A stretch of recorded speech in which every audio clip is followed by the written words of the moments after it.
Señores, gracias por continuar esta mañana con nosotros. Vamos a tener una conversación ahora con José Dantes. Él es abogado, secretario jurídico del Partido de la Liberación Dominicana, de quien es parte de su comité político. Y bueno, los saludamos pidiendo a nuestra gente que le traiga un cafecito. Así que vamos a compartir con él un café para comenzar la jornada. Muy buenos días. Muchísimas gracias, buenos días, Edith. Buenos días, José. Hola, ¿qué tal? Un placer tenerte aquí con nosotros. Con usted podemos hablar de muchos temas. Dantes fue además director del programa de titulación del pasado gobierno, tema que ahora está generando informaciones, hemos visto algunas, pero vamos a comenzar primero por esa integración suya y de otras personas. Ayer mismo se anunciaba un ingreso de una mujer en el comité político del PLD. El comité político por mucho tiempo ha sido un órgano del que no sale nadie, eso no lo separa ni la muerte. Solo la muerte lo separa nada. Solo la muerte. Solo la muerte lo separa, sí. Cuando ya hasta los matrimonios. Son muy ahora católicos, son muy católicos. No, pero hasta en el ámbito católico se reconoce que hay circunstancias excepcionales en las que se debará tu matrimonio. Entonces uno veía que era como que siempre las mismas caras, la misma gente del comité político. Sí. ¿Hay algún tipo de cambio en ese sentido? Cuéntenos de su ingreso y de otros miembros, ¿cómo le van? Claro, lo que ocurre, lo que hay que realmente tener en cuenta es que los partidos, cuando están frente a la cosa pública, tienden hasta cierto punto a descuidar un poco, vamos a decir, la organización política. Y si tú tomas en cuenta que la gran mayoría de esos miembros eran los ministros y los directores, los directores, pues se enfocaron más en sus funciones públicas, ¿no?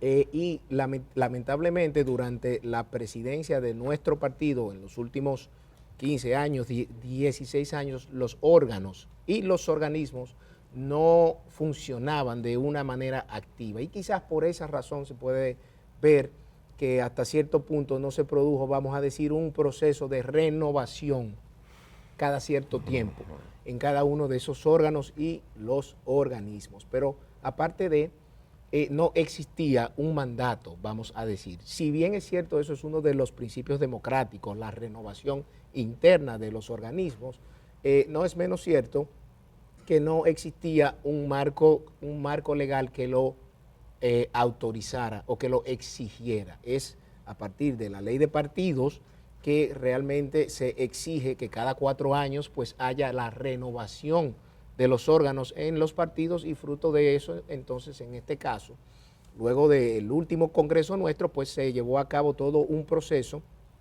de transformación, o estamos aún en ese mismo proceso, donde se renovaron todos los organismos de dirección, el comité político y el central. Entonces, en ese sentido, han sido miembros, pues, muchos de los compañeros que ya teníamos años trabajando dentro de nuestro partido en distintas funciones.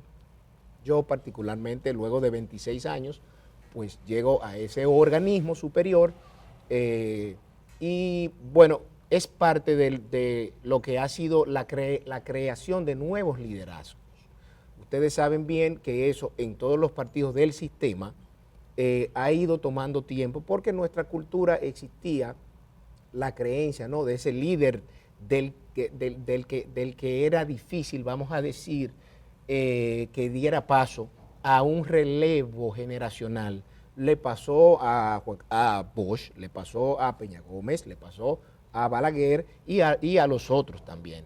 O sea que no es algo realmente propio ni exclusivo de nuestro partido. Eso ha sido una constante en todos los partidos políticos. Ahora, se supo interpretar que como la sociedad va cambiando, los partidos políticos tienen que ir cambiando también. Y entonces, en ese sentido, pues, se llevó a cabo todo un proceso de renovación y de transformación en nuestro último acto principal o actividad principal, que es el Congreso.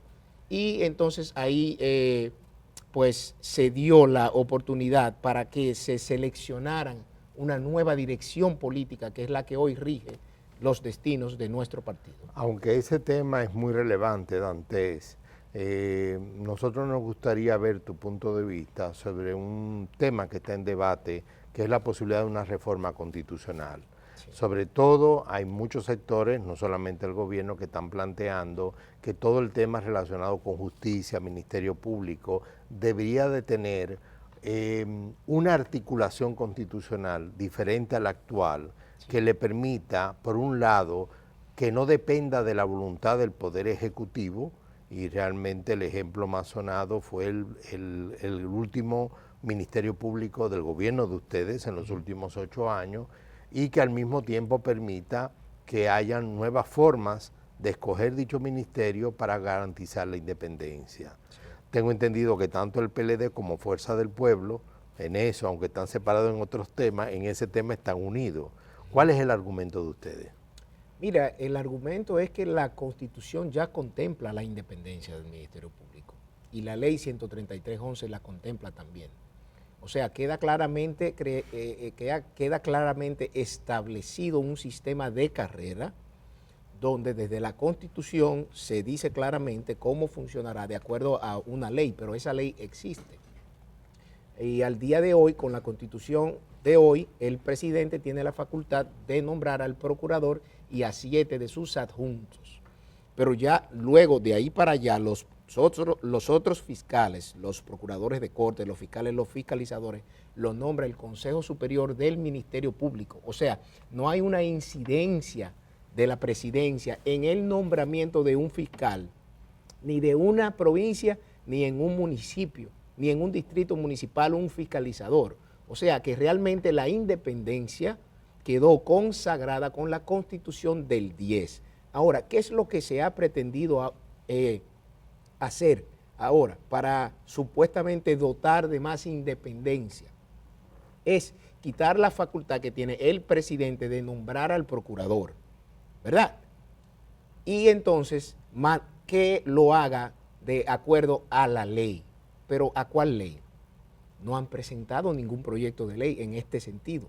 No han presentado quién sustituiría en ese proceso de la designación. Entonces, la propuesta de la reforma, si por un lado tú me quieres vender que lo que buscas es darle más independencia a un ministerio público, que no lo nombre yo, sino que lo nombre de acuerdo a lo que diga la ley, pero no me das la ley, y por el contrario lo que haces es que me das un transitorio que dice, en lo que sale la ley, lo sigo nombrando yo, pero no solo al procurador, sino a los 14 adjuntos. O sea, ya no la limitación que hay actualmente de que solo podía nombrar 7, sino que si se llevara a cabo esa contrarreforma, el actual presidente pudiera nombrar al procurador y a los adjuntos, todos, por un periodo de 6 años, inclusive. O sea, es mucho más grave porque lo que se procura es que la designación sea por 6 años. ¿Pero por qué por 6 años si los periodos constitucionales son de 4 años? Y el procurador es un ministro del gobierno, forma parte del gabinete del Poder Ejecutivo y les rinde cuentas al presidente y al Congreso Nacional. Puede ser invitado a ese Congreso Nacional, puede ser interpelado en ese Congreso Nacional. Entonces, ¿por qué razón, coincidencialmente, lo quieren ahora nombrar por 6 años, por los 2 años que quedan en este periodo constitucional y por otros 4 años más? Bueno, usted dice, quizás en esto hay diferentes matices. Por un lado, decir, bueno, no sean 6, que sean 4, que no nombre los 14, que sea tal organismo, pero digamos que eso es circunstancial dentro de un proceso que se somete a un debate en el Congreso. En esencia, lo básico ¿es el Ministerio Público de República Dominicana, tiene garantías para que sea un Ministerio Público independiente? Usted dice que sí. Usted dice que la Constitución de la República y la actual ley lo consagra. Sí. Pero la experiencia que tuvimos fue la de que su partido designaba gente que era del mismo partido. Usted vio la última experiencia con un Procurador General de la República que termina detenido, donde toda la data de fiscales es borrada y demás. ¿Cómo expresar eso? O sea, ¿cómo explicar que lo que se haya traducido en la gestión gubernamental haya sido en lo que se ha visto hasta ahora, que son miembros del comité político, del comité central, del mismo partido? Mira, lo que ocurre, Edith, en este caso, aparte de lo primero que hay que tener claro, ¿no?, es que esto es una imputación. ok, esto tiene que ser algo demostrado en los tribunales, lo primero. Lo segundo es que tú me estás hablando de una figura en los últimos ¿cuántos años? No, pero si este mismo presidente dijo hace menos de un mes, ya el Ministerio Público es independiente y eso es irreversible, y no se ha tocado la Constitución. Entonces, si él reconoce... Pero depende del presidente. O sea, sí, claro, el presidente no designa un miembro del PRM, pero lo que vimos en los últimos años no solo una figura. Ok, pero ¿cómo se evita eso? Pero ¿y qué nos hace pensar? Designando gente que no estén vinculados pero eso queda a los partidos políticos. No se puede claro, garantizar. pero así como lo hizo este presidente, lo puede hacer cualquier otro presidente. Pero dependería de la voluntad del presidente de turno. Como pasa en la mayoría de los países del mundo. En los Estados Unidos, que es un modelo de democracia, el Procurador General de la República lo propone el presidente de la República, lo ratifica el Senado, pero lo propone el presidente. ¿Por qué? ¿Por qué, señores? Porque la política del Estado contra la criminalidad es una responsabilidad del Poder Ejecutivo y de sus instituciones. ¿Qué ha pasado en ciertos países donde se han hecho experimentos con la designación de los procuradores fiscales generales en manos de otros órganos, que no son independientes, vamos a decir, de esos órganos, pero sí de otros? O sea, lo que hay es una subrogación, un cambio de dependencia. No dependo del presidente, pero ahora dependeré de estos 4 que son los que me nombran. O sea, siempre va a haber una relación de dependencia. Lo que hay que garantizar es la independencia funcional, administrativa y organizacional que ya existe en la Constitución y en la Ley 133.11. Y perdón, que sería la última en este sentido, sí, hacer una valoración de cómo gestionó el PLD, el Ministerio Público, ¿cuál sería su conclusión? En términos, mirando la ley, mirando lo ocurrido, mirando las personas que fueron designadas durante los años de gobierno. Usted es el encargado jurídico del partido. Claro, vamos a ver, desde el 2004, ¿quiénes fueron los procuradores? Vamos a ver. Abel Rodríguez del Orbe, César Pina Toribio, Francisco Domínguez Brito, Radamés Jiménez, y creo que Jean Alain, 5. Todos miembros del partido. Todos miembros del partido. Todos miembros. ¿Alguien aquí cuestiona la seriedad, la honestidad y la capacidad de Francisco Domínguez Brito, de César Pina Toribio, de Abel Rodríguez del Orbe? Pero Hipólito Mejía, antes de la Constitución actual, designó a una persona que también la gente es incapaz de poderla señalar de algo, el doctor Bello Rosa. O sea, y este presidente... Bello Rosa le renunció a Hipólito. Sí, claro, sí.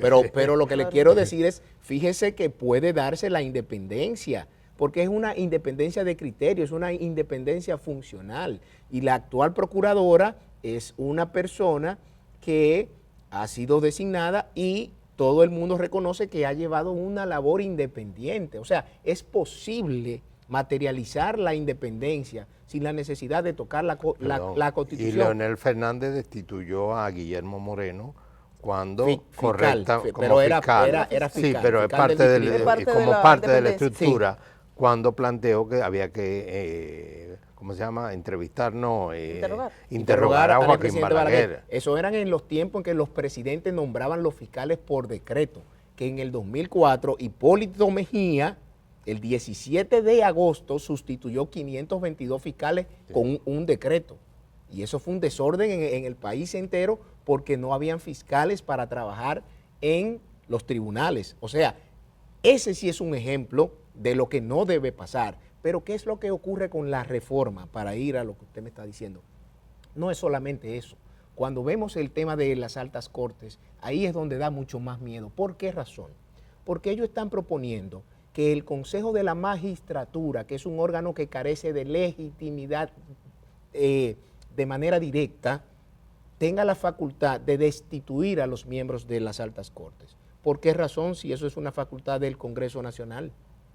Los juicios políticos son una facultad del Congreso Nacional. ¿Por qué razón yo, que tengo la capacidad de designarte, también voy a tener la capacidad de destituirte? Entonces significa que el que controle el Consejo tendrá control de las altas cortes. Y proponer la presidencia rotativa cada 3 años en el Constitucional en el TCE y en la Suprema, ¿ustedes saben lo que eso significa? Inestabilidad. Porque cada 2 años los jueces de esas altas cortes van a estar en campaña interna para llegar a ser los presidentes. Entonces, realmente, ¿esto dota de institucionalidad o resta institucionalidad? ¿Realmente se quiere blindar al Ministerio Público o queremos blindar una gestión cuya intención es llegar al 2028, que eso solamente lo sabe el pueblo dominicano? Eso es lo que hay que preguntarse, y por esa razón, en términos jurídicos, nos oponemos. Ahora, en términos políticos y sociales, las condiciones no están dadas en nuestro país para que la prioridad de un gobierno sea discutir una reforma a la Constitución. ¿Por qué? Porque la gente está pasando penurias. La situación económica es extremadamente grave. La inflación, la carestía, el nivel de precio de los productos de primera necesidad, de la gasolina, que impacta a todos los otros productos, realmente entonces coloca a la sociedad dominicana a preocuparse por cosas mucho más importantes. O sea, la idoneidad, la oportunidad, vamos a decir, lo inoportuno del momento, es el momentum. Y si la finalidad es lo que tú me estás diciendo, la propuesta que me has presentado es totalmente contradictoria a lo que tú quieres lograr. Es decir, vamos a ver si ponemos esto en perspectiva. Primero, siempre hay una discusión de cuál es el momento. Sí, dicen claro, que, por ejemplo, sí, para las reformas fiscales, que sea el inicio de un gobierno, la salida de un gobierno. De entrada, ¿usted está opuesto a un diálogo político? Porque esto se resuelve con un diálogo político. Esto no es con firmas, claro, esto es un diálogo político entre partidos. ¿Ustedes están abiertos al diálogo? Lo único que, si entiendo bien lo que tú estás diciendo, tiene que haber una propuesta concreta, porque el argumento central tuyo es, tenemos esto es bueno, lo que existe como estructura en la Constitución, pero los que plantean cambiarlo no me hacen una propuesta concreta. ¿Entendí bien? Hacen una propuesta en concreto, que es una contrarreforma. Okay. O sea, de darle... ¿Pero ustedes están abiertos a dialogar con el PRM como partido? Entendemos que es inoportuna la discusión de una reforma a la Constitución. ¿Por qué? Porque creo que lo que el gobierno debería es de tratar de enfocarse en solucionar los problemas más acuciantes de la población. Pero no se puede hacer las dos cosas al mismo tiempo. Uno podría comer y pensar al mismo tiempo. Sí, digo, yo no sé. Porque sí, sería posible si este gobierno fuera capaz. Lo que pasa es que este gobierno no es capaz ni siquiera de masticar chicle y de caminar a la vez. Entonces realmente es un problema. Considera que hay una incapacidad para tratar los dos temas al mismo tiempo. Ya, porque eso como que uno dice. Hay una cosa que quería preguntarle, y es que vi cierto debate con el tema del plan de titulación. Sí. De hecho, tengo el tuit que subió el portavoz de la presidencia, aclarando, decía él, el costo que tiene cada uno de los títulos. Sí, y creo que era una respuesta directa a usted. De hecho, se difundió una nota, porque usted había dado yo le respondí también. Unos datos, si usted lo vio. Sí, exactamente. Okay. Pero me gustaría escucharlo. Claro que ¿Cuál es el problema con el tema de la titulación? ¿Cuál es el problema? El gobierno está señalando un costo, usted dice que es otro. Es otro, ¿por qué razón? Porque del 2015 al 20, que fue cuando se llevó a cabo el plan de titulación, no del 2012, como ellos han querido señalar, y ahí están los archivos, están las memorias institucionales, los presupuestos y todo. El costo promedio de un título le costaba al Estado alrededor de 5,000 pesos. ¿Por qué? Por la estructura que existía en la comisión de titulación, que era una estructura in-house, con empleados nuestros, del área técnica y de un área legal, que se encargaba de llevar a cabo todo ese proceso. Entonces, cuando usted ve cada una de las obtenciones de los títulos de los proyectos en esos 5 años y saca el cálculo de lo que costó cada proyecto, ahí es donde sale ese promedio de 5,000 pesos. Ahora, ¿qué ocurre?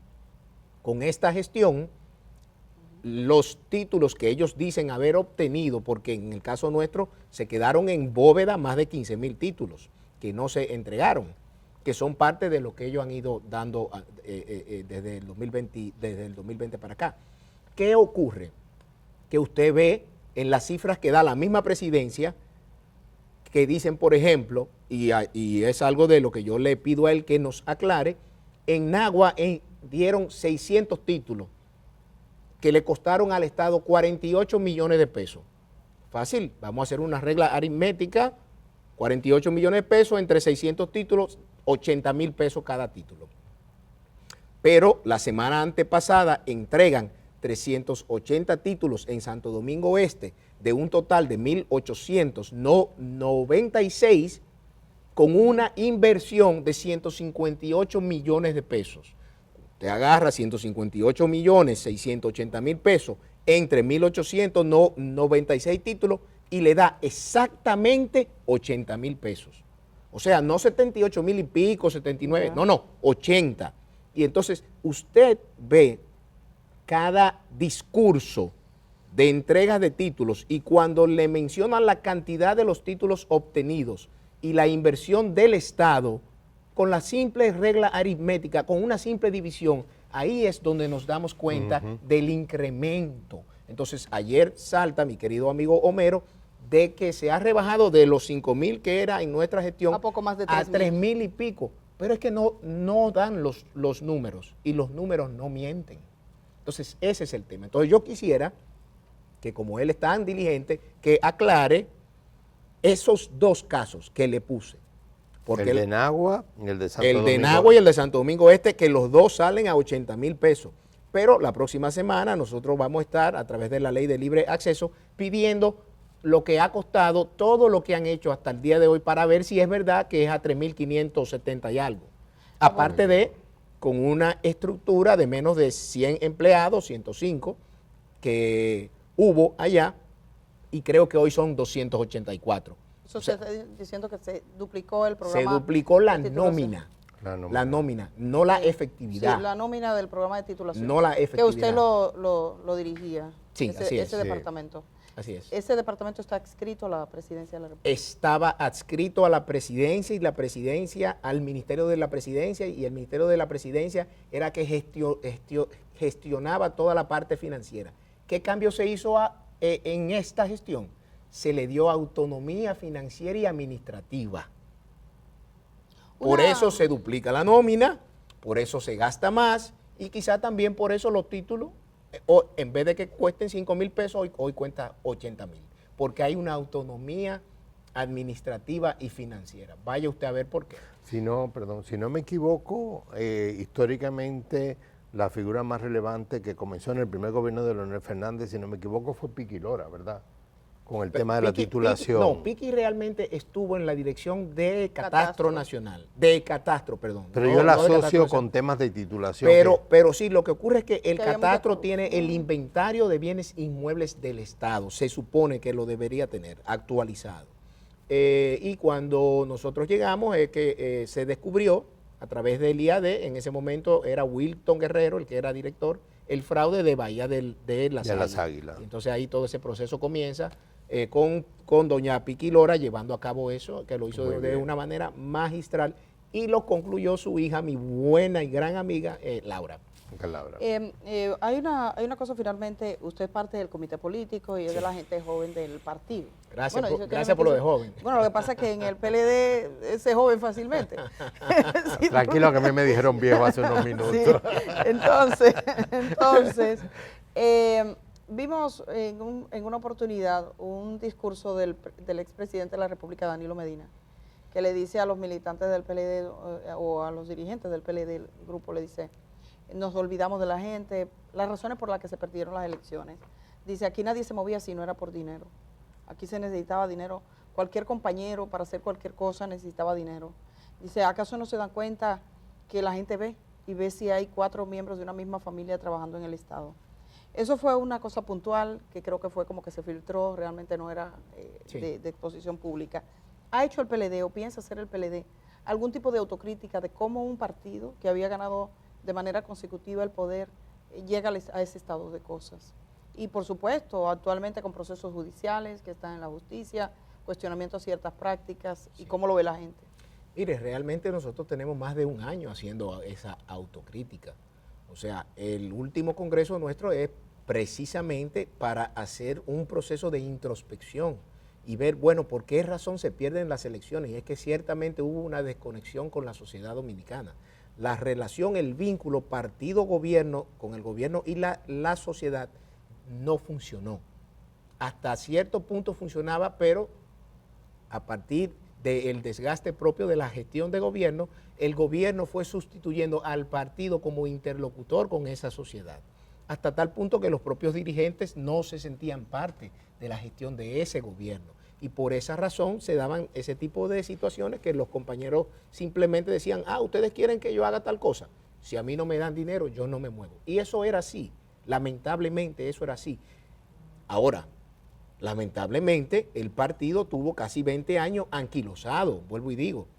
Sus órganos, los organismos, no funcionaban, no operativizaban. Hay que ver por qué razón. Hay que ver por qué razón la presidencia del partido de ese momento no se ocupaba más. Ciertamente nosotros, lamentablemente, no dimos la versión, vamos a hasta cierto punto decir, más óptima nuestra en los últimos años, porque nos concentramos en la satisfacción de ciertas necesidades y expectativas de la sociedad y no nos dimos cuenta que con esa evolución social se fueron creando otras expectativas como la lucha contra la corrupción, como la demanda de no impunidad, etcétera, y concentrados en una gestión de gobierno y quizás en oídos sordos a esas nuevas expectativas, nos fuimos desconectando socialmente.